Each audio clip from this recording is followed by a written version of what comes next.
नमस्कार, एकमत live news मराठीवरती आपले सहर्ष स्वागत आहे।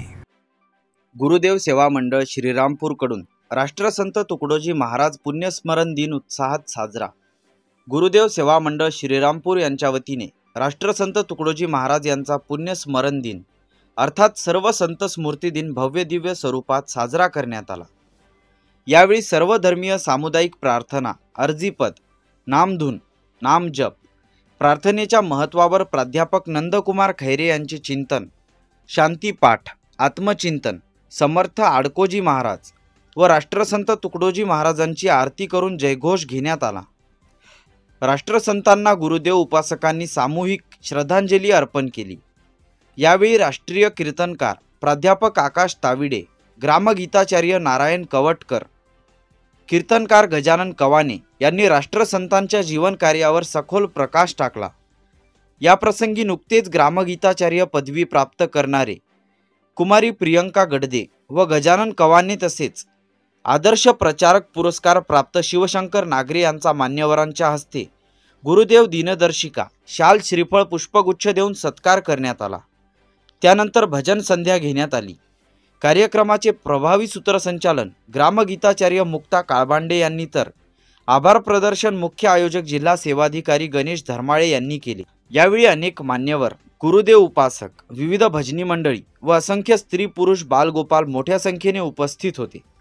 सर्वांना प्रसाद व अल्पोपहार देऊन राष्ट्रवंदनेने कार्यक्रमाची सांगता झाली। एखादा सर्वसामान्य माणूस गेला तर आपण त्याला महिनाभर, नवे 2 महिने, 3 महिने आणि पुढच्या श्राद्धापर्यंत आठवण करेल, परंतु संतांचं तसं नाही।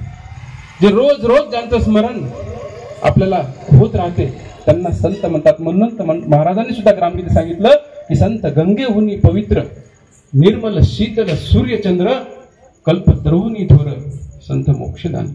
या कल्पतरूपेक्षा श्रेष्ठ संत आहेत आणि अशा या महान वंदनीय राष्ट्रसंत तुकडोजी महाराज हे आपल्यातून गेले नाहीत। त्या 59 वर्षाच्या कार्यकाळात ज्यांनी 4था वर्ग शिकलेला असताना सुद्धा एका विद्यापीठाला सुद्धा महाराजांचं नाव द्यावं एवढे महान संत होते। फार सुंदर म्हणतात की हो, संघटना केवढी महान, जो तो आणील संघटन तो स्वर्गावरही लावेल निशाण आपल्या कार्याची। आणि हे काम आदरणीय धर्माळे परिवाराने फार मोठं या कामाचं जतन केलेलं आहे। कारण तुमच्या सगळ्यांच्या सहकार्यातून या श्रीरामपूरमध्ये वेगवेगळे असे उपक्रम तयार होतात। मला वंदनीय महाराजांचं एक उदाहरण सांगावंसं वाटते। वंदनीय महाराज साधू परिषदेमध्ये गेले, अनेक हजारो लाखो साधू त्या परिषदेमध्ये आले। कुणाची दाढी वाढलेली होती तर कुणाचे भगवे कपडे होते, कुणाच्या गळ्यामध्ये 100 नाही तर 200 माळा होता, कुणी हत्तीवरून, कुणी घोड्यावरून तर कुणी रथावरून, जो तो आपापल्या सोयीने त्या साधू परिषदेमध्ये आले होते।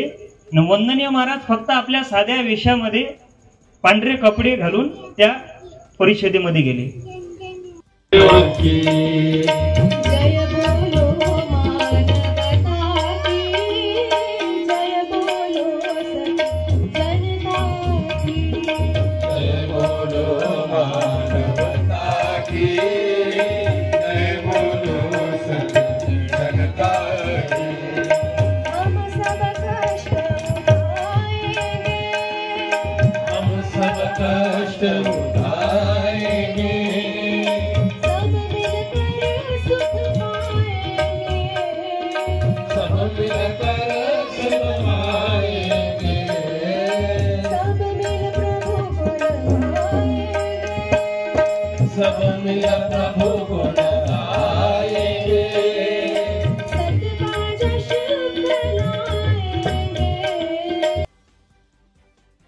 बातमीला लाईक करा, कमेंट करा, शेअर करा व सर्वात आधी ताज्या घडामोडी बघण्यासाठी एकमत लाईव्ह मराठी न्यूज चॅनलला सबस्क्राईब करा।